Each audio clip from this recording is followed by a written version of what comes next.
بسم اللہ الرحمن الرحیم۔ سلور لائن ورڈ میں میں ہوں آپ کا ہوسٹ ایم طارق انجم۔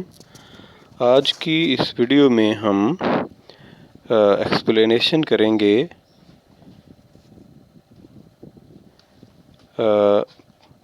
لیونگ تھنگس کی کلاسیفیکیشن کے بارے میں۔ تو لیونگ تھنگس کی اسٹڈی کے لیے سائنٹسٹ نے اس کے کلاسز بنائیں۔ ان بڑی بڑی کلاسز کو کنگڈمز کہتے ہیں۔ تو سب سے پہلے جو کنگڈم جس کی ہم ایکسپلینیشن کریں گے وہ ہے کنگڈم مونیرا۔ تو اس میں سارے بیکٹیریاز شامل ہیں۔ یہ سنگل سیلڈ ہوتے ہیں، مائکروسکوپک ہوتے ہیں، یعنی یہ عام آنکھ سے ہمیں نظر نہیں آتے۔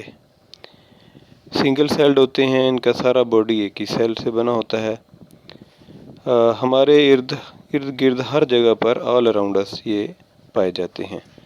کچھ خوراک بنا سکتے ہیں، کچھ جو ہے وہ خوراک نہیں بنا سکتے، تو کچھ بیماریاں پھیلاتے ہیں، تو کچھ کا ہمیں فائدہ بھی ہوتا ہے، اس سے ڈیفرنٹ ہم میڈیسنس وغیرہ بھی بناتے ہیں۔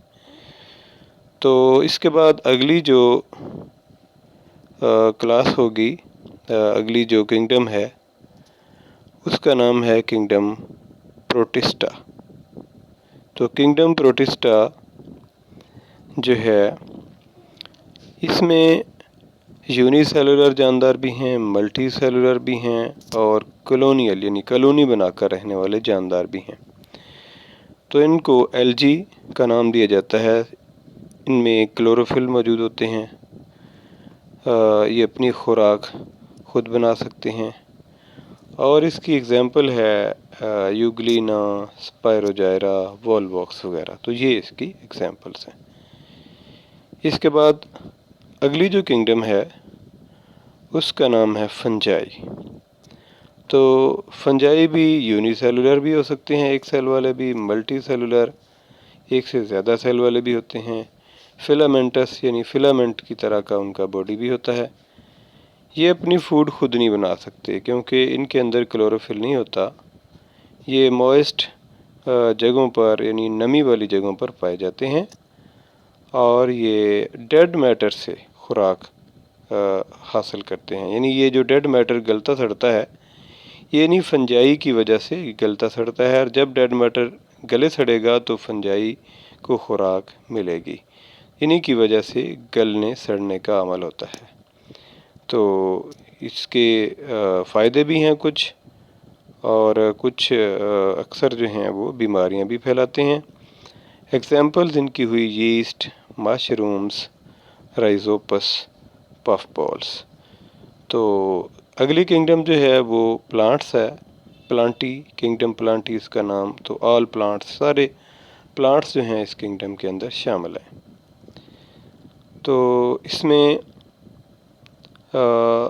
پلانٹس جو ہیں یہ ملٹی سیلولر ہوتے ہیں، آٹوٹروفس ہوتے ہیں، یعنی یہ اپنی فوڈ خود بنا سکتے ہیں، ان میں کلوروفل ہوتا ہے، تو یہ اپنی فوڈ خود بنا لیتے ہیں۔ آگے ان کی دو ٹائپس ہیں۔ فلاورنگ پلانٹس، وہ والے پلانٹس جن میں فلاورز ہوتے ہیں اور سیڈ ان کے فروٹ کے اندر ہوتے ہیں۔ ایگزامپل اس کی روز، مینگو، سن فلاور، اور یہ جو بھی تقریباً یہ سبزیاں پھل وغیرہ کھائے جاتے ہیں، تو یہ سارے کے سارے ان فلاورنگ پلانٹس میں شامل ہیں۔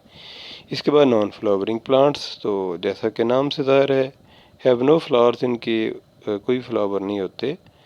نیڈل کی طرح کے، سوئی کی طرح کے ان کے پتے ہوتے ہیں، اور سیڈ جو ان کے ہیں وہ بیج کے پتوں کے ساتھ ہی، پتوں کی اندر والی سائڈ پر، نچلی سائڈ پر، کناروں کے پاس اوقات اس کے سیڈ موجود ہوتے ہیں۔ تو ان کے سیڈ سپورس کی شکل میں بھی ہو سکتے ہیں۔ تو اس کی ایگزامپلس میں ہے کونیفرس، موسیز، فرنس۔ تو یہ اس کی ایگزامپلس ہیں۔ تو لاسٹ جو کنگڈم ہے اس کا نام ہے اینیمیلیا۔ اس میں سارے کے سارے اینیمل شامل ہیں۔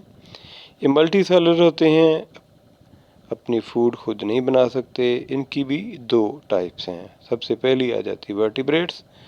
تو ورٹیبریٹس وہ اینیملس ہیں جن میں بیک بون ہوتی ہے، تو ان کا ایک ڈھانچہ اسکیلیٹن ہوتا ہے۔ یہ واک، رن، سویم، یہ چل سکتے ہیں، بھاگ سکتے ہیں، تیر سکتے ہیں، فلائی، اڑ سکتے ہیں۔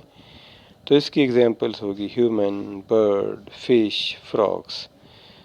تو اس کے بعد اسی کنگڈم اینیمیلیا کی دوسری ٹائپ ہے انورٹیبریٹس۔ تو یہ وہ جاندار ہیں ہیو نو بیک بون، ان کی بیک بون بالکل نہیں ہوتی۔ کچھ جو ہے ان کے باہر ایکسو اسکیلیٹن ہوتا ہے ہارڈ، جیسے یہ جو کچھ زمین پر کچھ چلتے پھرتے جو رینگتے کیڑے ہیں، ان کے باہر جو سخت خول ہوتا ہے اس کو ایکسو اسکیلیٹن کہتے ہیں۔ یہ کائٹن کا بنا ہوتا ہے۔ اور کچھ یہ جو انورٹیبریٹس ہیں، تو یہ کچھ ایسے ہوتے ہیں کہ جن کے باڈیز جو ہیں وہ بالکل سافٹ ہوتے ہیں، جیسے سنڈیاں وغیرہ ہوتی ہیں، وارمس وغیرہ۔